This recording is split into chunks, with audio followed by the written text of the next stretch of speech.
भी ज्ञान की चमक मारता दुनिया का सबसे अद्भुत दर्पण। भगवान जो है वो तो इस सृष्टि पर आता है।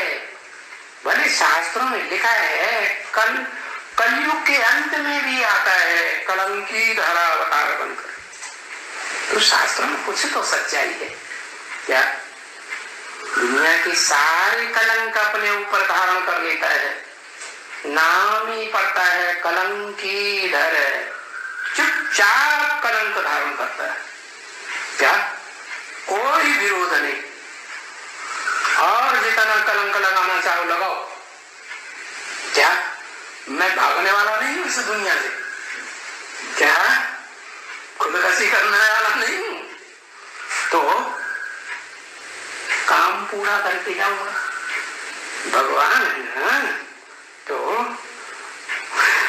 वो भगवान धूल छाई तो नहीं है ना। उसका ज्ञान देह अभिमान की धूल से भरा हुआ नहीं है क्या? जिस तन में आता है, किस तन में आता है? जो ऊंची से ऊंची स्टेज का पुरुषार्थ करता है, इसलिए उसको कहते हैं काशी कैलाशी वासी। कैलाश पर्वत पर रहता है। और कैलाश पर्वत पर क्या यादगार दिखाई है? वो ज्ञान जल के भंडार की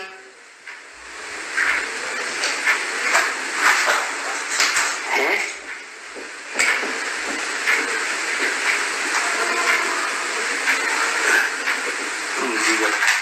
मान सरोवर क्या ऐसा ज्ञान का सरोवर है कि उसमें धूल मिट्टी का आदि देह अभिमान की धूल का एक कण भी नहीं है। पूरा जल ज्ञान जल स्थिर पारदर्शी, क्या बॉटम भी दिखाई पड़ता है। जैसे शीशे में सब कुछ दिखाई पड़ता है, ऐसे वो बड़ा ज्ञान का दर्पण है। क्या बड़े के बड़ा ज्ञान का आरसी है ज्ञान मान सरोवर। क्या ज्ञान सरोवर के बारे में कुछ बोला कि नहीं? बोला है। बोला है कि तुम बच्चों को ज्ञान सरोवर जो विश्वास किए बैठे हैं कि हमें ज्ञान सरोवर बाप मिल गया, उनको ज्ञान सरोवर छोड़ना पड़ेगा। क्या? और जो मधुवन में बैठे हुए हैं, समझते हैं हम मधुवन में बैठे, उनको मधुवन छोड़ना पड़ेगा। और जो समझते हैं हम गीता पाठशाला में बैठे, हम तो नहीं मधुवन में बैठे, उनको गीता पाठशाला छोड़नी पड़ेगी। क्यों? क्योंकि कलयुग के अंत में आने वाले कलंकीधर बाप को अपना बनाया है। इसलिए दुनिया तुमको भी छोड़ने वाली नहीं है। तो फिर भी तो परीक्षा है ना, परीक्षा होती है तो नंबरवार पद मिलते हैं ना, कुर्सी मिलती है कि नहीं? तो ये भी बेहद की दुनिया है।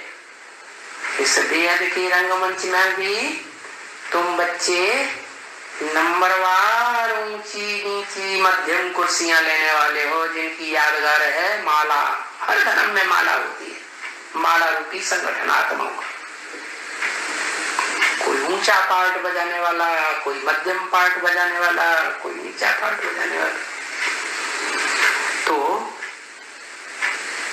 ये ज्ञान जो ईश्वरी के दिया हुआ ज्ञान है, ये कोई धूल छाई ज्ञान नहीं है। क्या जैसे हीरा होता है ना, हीरे के ऊपर धूल जम जाती है, कभी कभी जमती है ना, तो वो भी हीरा चमक मारता है कि नहीं है? चमक मारेगा। तो ये है देह अभिमान की धूल। ये देह भी मिट्टी से बनी है। पृथ्वी मुख्य तत्व है, पृथ्वी जलवायु अग्नि आकाश, पृथ्वी में सारे ही तत्व मौजूद है। तो बताया ये ज्ञान तुम्हारा धूल से भरा हुआ नहीं है, देह अभिमान की धूल से। कौन है दाता? वो है शिव, जो कभी भी देह अभिमान में आता ही नहीं। इस सृष्टि रूपी रंगमंच पर देहधारी में प्रवेश करता है, अर्जुन के शरीर रूपी रथ में तो आता है, पूरे रथ को कंट्रोल भी करता है? इंद्रियों से काम भी करता है, क्या संबंध भी जोड़ता है। इस सृष्टि में अनेक प्रकार के संबंध जोड़ता है, लेकिन फिर भी उसमें आसक्त नहीं होता। वो देखो, ये समझ की बात है क्या कि ये ज्ञान ईश्वर का दिया हुआ ज्ञान है। इसमें धूल होने की बात हो ही नहीं सकती। ये तो अंत में जो दुनिया का विनाश होने वाला होता है, ढेर की ढेर संसार की आत्माएं जो अधूरा ज्ञान उठाती हैं, तो वो देह अभिमान की धूल में सने हुए जलमयी के ज्ञान में डूबती उछलती रहती है। आया समझ? नहीं आया? जलमयी होगी सारे संसार में, तो जल कैसा होगा? है? धूल से भरा हुआ होगा, कीचड़ मिला हुआ होगा ना। तो सारे संसार की मनुष्य आत्माएं सब तो ज्ञान लेती नहीं। अंत में बहुत सी आत्माएं होंगी जो ज्ञान ही नहीं लेंगी, तो उनमें देहभान भरा हुआ होगा। तो सारा जो संसार में मिट्टी ही मिट्टी, कीचड़ ही कीचड़, उस ज्ञान जल में फैल जाता है। जैसा लिखा है कवियों ने, उत्तर दक्षिण पूर्व पश्चिम 14 ज्ञान काल फिरे है, और ज्ञान भी चाहे संसार में फिरेगा, लेकिन मट मैला ज्ञान। तो बताया ये समझने की बातें हैं। समझो और समझाओ कि ये किसका ज्ञान है?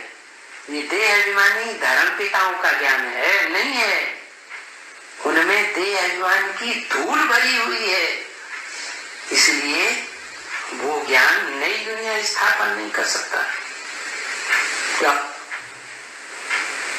सभी धर्म पिता हैं अपने फॉलोअर्स को ऐसे ही समझाते रहे कि बस अब हम इस दुनिया को सुधार देंगे। 2500 वर्ष की हिस्ट्री में, धर्म पिताओं की हिस्ट्री में ये दुनिया सुधरी है कि और ही ज्यादा दुखदाई बन गई। और की लाज। द्रौपदी जो है, जो पहले सबको पुकारती है मदद के लिए, तो नहीं आती है। जब भगवान को पुकारती है तो भगवान फौरन आ जाते हैं। हाँ जी। तो इसमें इस सृष्टि रूपी नाटक में कौन सा पार्टदारी है जिसके बुलाने से भगवान फौरन आ जाते हैं कि मदद दे देते हैं?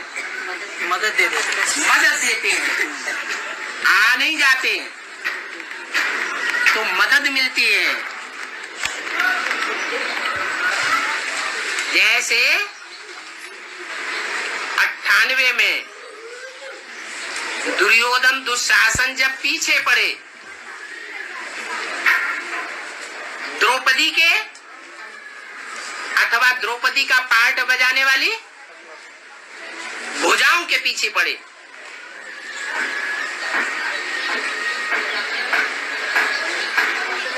गंदे गंदे अभियोग लगाए,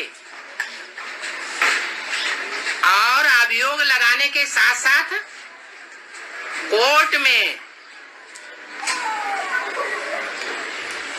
और हॉस्पिटलों में कन्याओं को बेइज्जत करने के लिए अखबारों में उन्होंने ऐसे ऐसे डायरेक्शन दिलवाए।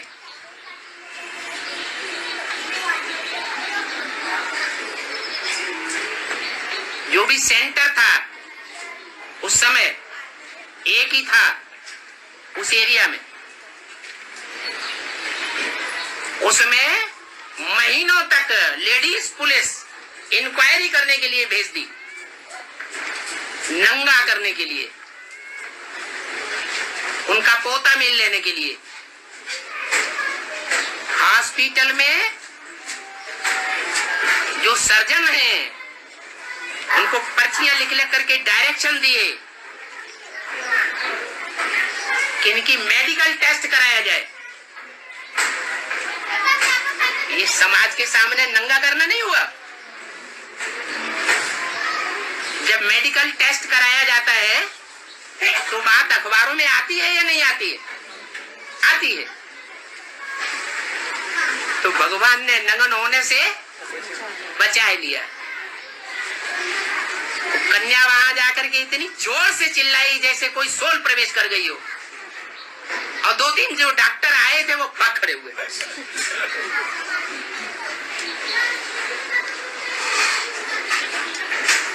मना कर दिया।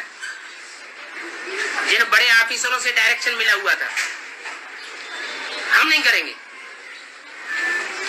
किसने बचाया? भगवान ने ही बचाया।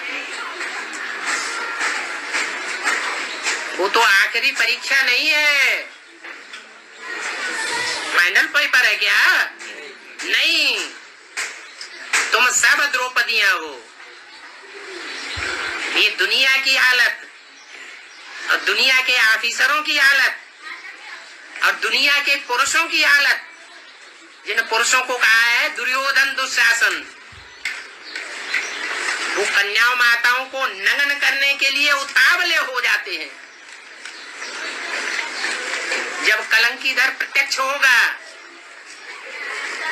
उस समय बड़े बड़े ज्ञानी अज्ञानियों का पार्ट बजाने लग पड़ेंगे।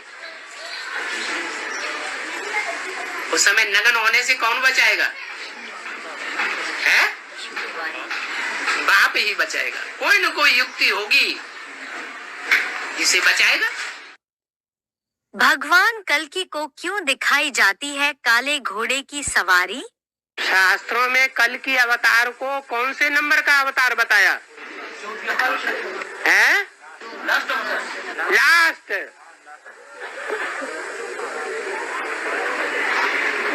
तो भारत के लोगों को पता है कि लास्ट से पहले के जो अवतार हैं वो कब हुए और कौन निमित्त बने, मालूम है? तो फिर कल के अवतार के ऊपर कैसे विश्वास कर लेंगे? कल के अवतार में तो बताया है कि कल की भगवान काले घोड़े पर सवार है। उनकी बुद्धि में क्या है? कोई काला घोड़े पर सवार होकर के तलवार हाथ में लेकर आएगा। क्या ये अर्थ है? काला घोड़ा कौन है? हैं? अरे शास्त्रों में तो बता दिया, इंद्रियाने हयान्याहु, इंद्रियों को है माने घोड़ा समझ। इंद्रियां क्या है? घोड़ा। कितनी इंद्रियां हैं? 10 इंद्रियां। 11वीं इंद्रिय नहीं है, वो तो मुख्य इंद्रिय है। तो काला घोड़ा कौन है? मन रूपी ब्रह्मा।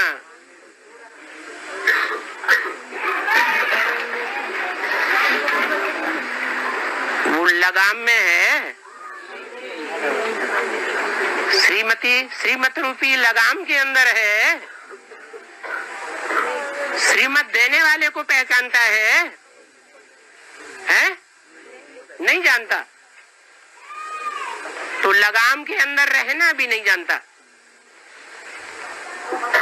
बिना लगाम के घोड़ा जैसे कंट्रोल नहीं आता, ऐसे वो तामसी घोड़ा है, इसलिए काला दिखाया है। जानवर के रूप में घोड़ा है या ह्यूमन घोड़ा है तो लोग समझेंगे, है? ये बातें मनुष्य कैसे समझेंगे? कवियों की भाषा तो कवियों के द्वारा ही समझाई जा सकती है। दुनिया का बड़े से बड़ा कवि है, गीता का गीत गाने वाला भगवान, वो आकर के सब शास्त्रों का सार बता देता है।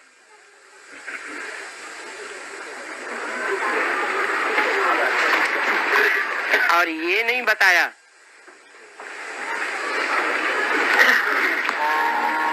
कि वर्ष निश्चित कर दिया सन 18, आगे पीछे भी हो सकता है या नहीं हो सकता है? ज्ञान मार्ग में तिथि तारीखें निश्चित की जाती हैं क्या? नहीं की जाती। उससे पहले भी हो सकता है, उसके बाद भी हो सकता है। जो कलंकीधर का के बारे में बताया है, काले घोड़े पर तलवार लेकर के संपत्ति में आएगा, दुष्टों को संहार करेगा, तो यहाँ उसका कैसे मिल, कहाँ से मिल, कैसे मिल? घोड़ा कौन सा है यहाँ? यहाँ शरीर रूपी रथ है। रथ की बात नहीं, घोड़ा कौन सा है? मन रूपी घोड़ा है। इस मन रूपी घोड़े को कलंकीधर के अलावा और कोई कंट्रोल नहीं कर पाता। उसका रंग कैसा है घोड़े का? काला क्यों है?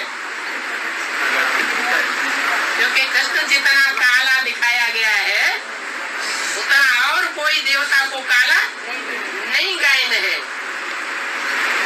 तो मन रूपी घोड़ा काला है, उस घोड़े को कंट्रोल में करके बुद्ध रूपी लगाम हाथ में पकड़ के दूसरे हाथ में ज्ञान की तलवार उठाई हुई है और कलंकों को धारण किया हुआ है। सारी दुनिया कलंक लगाती है, टीवी में कलंक, अखबारों में कलंक, रेडियो में कलंक, इंटरनेट में कलंक। कलंकों की बौछार होती है और वो बड़े आराम से उन कलंकों को स्वीकार कर लेता है, धारण कर लेता है। इसलिए कलंक की तरह अवतार गाया हुआ है। शिव बाबा क्यों बजाते हैं कलंकीधर का पार्ट? संगम युग में सत्य की याद में राम वाली आत्मा गिर गई, किलाना खाक में मिलकर बोले गुलजार होता है। जो बीज है अगर अपने को अपनी हस्ती को मिट्टी में न मिलाए तो गुल नहीं खिल सकते। तो वो बीज रूप आत्मा जो बीज बाप है वो यज्ञ के आदि में भी अपनी हस्ती को मिट्टी में मिलाता है और अंत में भी कलंकीधर बन करके जब संसार में प्रत्यक्ष होता है तो उसकी हस्ती मिट्टी में लोगों के सामने मिलाई दी जाती है। जगन्नाथ मंदिर में चित्र कैसा दिखाया गया है? उनकी भुजाएं कटी हुई क्यों दिखाई है? भुजा होती है मददगार की निशानी। तो जितने भी मददगार हैं वो सब कट जाते हैं, छूटते हैं। और इतनी ग्लानी, इतनी जास्ती ग्लानी होती है कि उनको मुंह छुपाने की जगह इस दुनिया में नहीं मिलती। जहां जाते हैं थू थू थू, ग्लानी ग्लानी ग्लानी ग्लानी, कलंकों की बौछार हो जाती है। तो जिसके ऊपर ज्यादा ही ज्यादा कलंक है वो तो अपना चेहरा छुपाएगा, कहीं न कहीं छुपेगा, है? तो गालियां मिलती, जब गालियां मिलती है तो उनका रथ आगे बढ़ता है। जगन्नाथ के मंदिर में जब रथ यात्रा निकलती है तो उड़ीसा के लोगों को पता है, या जो गए होंगे रथ यात्रा देखने वो जानते होंगे कि वो रथ जब तक उसको गालियां न मिले तब तक वो आगे बढ़ सकता।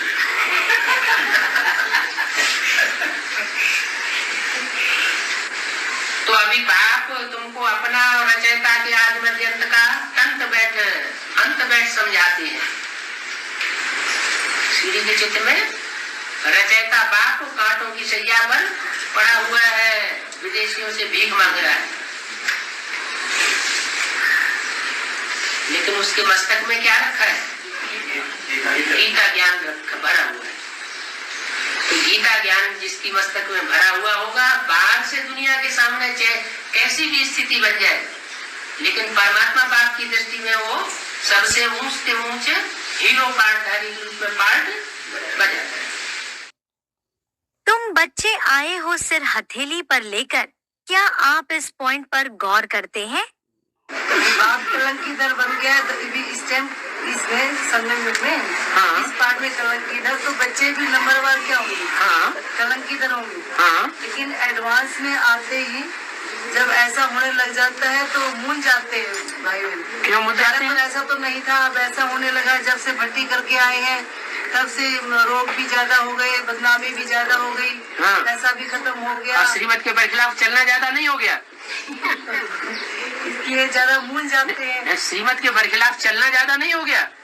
ये तो चेकिंग अपने हो तो अपना हो। अच्छा, श्रीमत के बरखिलाफ जितना चलेंगे उतनी अवस्था डाउन होती जाएगी। ऐसे भी तो हैं जिनकी अवस्था डाउन नहीं होती है, फिर उनके ऊपर तो फॉलो किसको करना चाहिए? डाउन नहीं होती। जिनकी अवस्था डाउन नहीं होती उनको फॉलो करो। नहीं तो बाप के ऊपर इतने कलंक लग रहे हैं तो हमारे ऊपर भी इसीलिए लग रहे हैं। लेकिन कलंक लग रहे हैं, परवाह कितनी करता है कौन? जिनके ऊपर कलंक लगे, अगर अंदर कमजोरी है तो परवाह करेगा, हाय हमारे ऊपर कलंक लगे। अब चोर ने चोरी की ही नहीं है तो दहाड़ेगा या परेशान होगा? कहने तो बोल रहे हैं। हाँ, बोलने दो। प्रभावित होना माना प्रजा, दूसरा कोई कुछ कह देता है और हम प्रभावित हो गए, हमारी गिलानी कर दी, हम तो मुंह दिखाने काबिल नहीं रहे, हम तो कहीं नहीं निकलेंगे, घर में बैठ जाएंगे। तो ये प्रभावित होना हुआ या नहीं हुआ? है? प्रभावित हो गए माने हम उसकी प्रजा बन गए। उनकी गालियों से जो मन दुखाया या फीलिंग किया तो हम उनकी प्रजा बन गए ना। फिर जैसे अभी एडवांस का ज्ञान देते हैं तो ब्रह्मा कुमारी से डर लगता है भी जेल में डाल देंगे या अखबारों में छुपा देंगे या हमारे घर के ऊपर भी अटैक करेंगे। जो भी करें, जब मुरली में बोल दिया तुम बच्चे आए हो जान हथेली पर लेकर,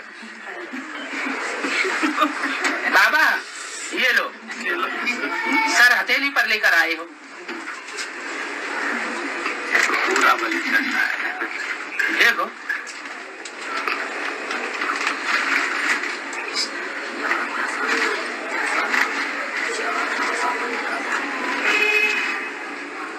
नेपाल में तो घर घर में छुरी चलाना सिखाया जाता है बलि चढ़ने के लिए। खुपरी बाबा, खुपरी, सबके घर में कुछ नहीं मार सकते तो मुर्गी तो मारो। आसान है। त्याग भी पुरुषार्थ है, त्याग भी पुरुषार्थ है। दूसरों के लिए त्याग किया तो ये भी आत्मा के अर्थ किया, आत्मा के कल्याण के अर्थ हुआ। ये भावना की बात है। कोई त्याग करते हैं स्वार्थ के लिए, कोई त्याग करते हैं परमार्थ के लिए।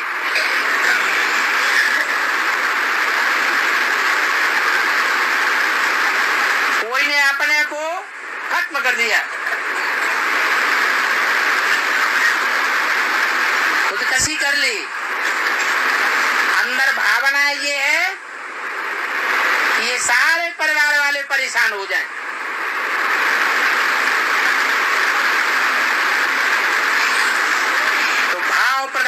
ईश्वर चिरा था।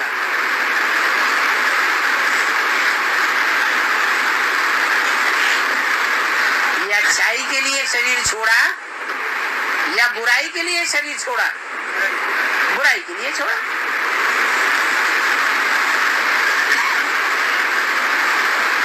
तो वो बुरा पुरुषार्थ हुआ या अच्छा हुआ? पुरुषार्थ का ये कौन सी मुरली माया है? बाप का डायरेक्शन सर्व संबंध रखने का है या एक ही संबंध रखने का है? सर्व संबंध रखने का है। और श्रीमत पर चलने वालों में छोटी माँ आगे होगी या बड़ी माँ आगे होगी? छोटी माँ आगे होगी। तो वो इस श्रीमत को फॉलो नहीं करेगी जो उसके अपने फायदे की भी चीज है। कौन सी श्रीमत? कि बाप के साथ सर्व संबंध निभाने हैं। तो ये पॉइंट गलत लिखा है कि छोटी माँ बाप से एक ही संबंध रखेगी। नहीं, जब बाप का डायरेक्शन है कि भगवान बाप से जिस संबंध की रचना नहीं लेंगे उस संबंध के लिए जन्म जन्मांतर आत्मा तड़पती रहेगी। तो ये तो दुख हो गया। तो ऐसा नहीं है। जो आत्माभिमानी पुरुषार्थी होते हैं वो कोई भी टाइम पर, कोई भी परिस्थिति में, कोई भी स्थान में, कोई भी संगठन में अपने को तुरंत मोल्ड कर सकते हैं। कहीं ऐसा माहौल होता है जहाँ भाई बहन का संबंध निभाना ही अच्छा होता है। कोई ऐसा माहौल होता है जहाँ साजन सजनी का संबंध निभा सकते हैं। कोई को उंगली उठाने की गुंजाइश ही नहीं रहती। कोई ऐसा माहौल होता है जहाँ बाप और बेटी का संबंध निभाना होता है। माना कि पुरुषार्थी जीवन में कोई न कोई प्रकार से बाप के साथ संबंध रखना है।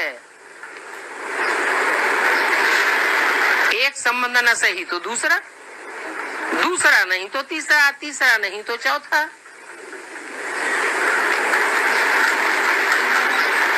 सब संबंधों की रचना लेना है। उसे कहते हैं मोल्डिंग पावर। अपनी आत्मा को जब चाहे, जैसे चाहे, जहां चाहे वहां मोल्ड करके दिखावे।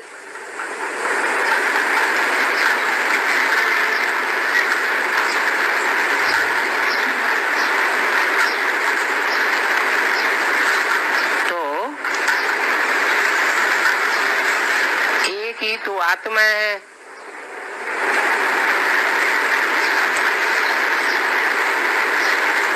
जो प्योरिटी में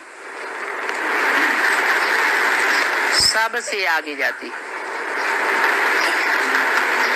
और जो प्योरिटी में सबसे आगे जाएगा उसको मोल्ड होने में कोई परेशानी नहीं होती है। किसी भी संबंध में कभी भी कहीं भी मोल्ड हो जाएगा।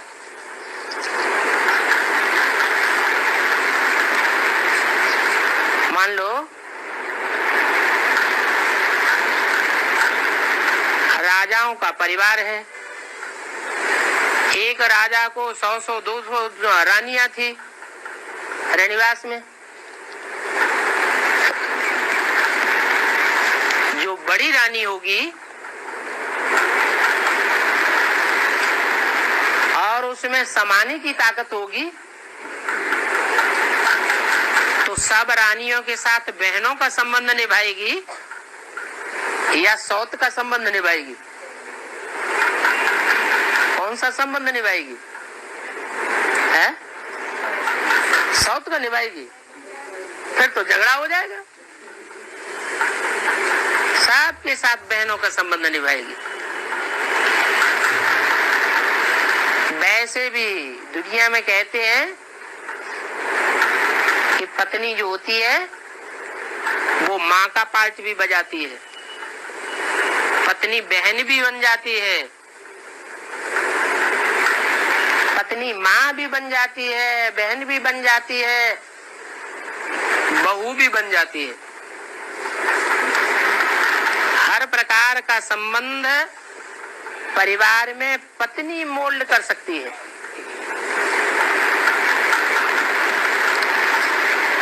ऐसे कहा जाता है। देवी गंगा अन्य देवियों से भिन्न क्यों? गंगा का अर्थ क्या है? गंगा का अर्थ क्या है?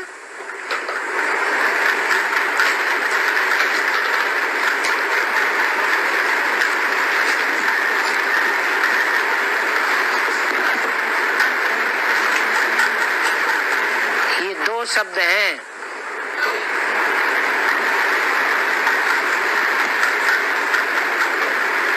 दो अक्षर हैं। गम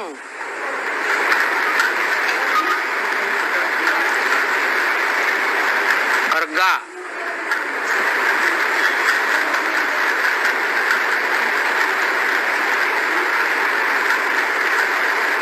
जो गम की स्थिति में भी गायन करे, खुश रहे,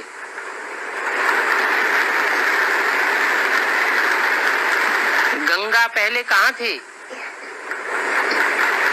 स्वर्ग में थी कि नरक में थी? है? स्वर्ग में थी। फिर उसको डायरेक्शन मिला, कहाँ जाओ? है? नरक में जाओ। तो उसको गम आएगा कि नहीं आएगा? दुख आएगा या नहीं आएगा? है? गंगा को दुख आता है, अरे ये तो मेरे को हमेशा के लिए कहाँ भेजा जा रहा है? हैं? नरक की दुनिया में भेजा जा रहा है। तो ज्ञान ऐसा धारण करती है कि ज्ञान की धारणा के आधार पर वो गम को भी ईश्वरीय सेवा के आधार पर गायन योग्य बना देती है। क्या? ईश्वरीय सेवा जो करते हैं उनसे भगवान भी बहुत खुश होता है। भगवान किनको याद करता है? सेवाधारी बच्चों को याद करता है। और सेवाधारी जितने भी देवियां हुई हैं, जितने भी देवियों के नाम हुए हैं, उन देवियों में गंगा सबसे जास्ती सेवाधारी साबित हुई है। इसलिए भगवान उस गंगा को कहाँ धारण करते हैं? सर पे धारण करते हैं। जो ज्यादा सेवाधारी बच्चा होता है, प्यारा बच्चा होता है, तो माँ बाप उसको सर पे चढ़ाते हैं। कहते भी इसको तो सर पे चढ़ा रखा है। अरे कोई विशेष गुण होगा इसलिए सर पे चढ़ा रखा है। तो गंगा में ये विशेषता है कि नरक की दुनिया में, स्वर्ग से सारी दुनिया तो पुरुषार्थ करती है, नरक से कहाँ जाने का? स्वर्ग में जाने का। और गंगा के लिए क्या हुआ?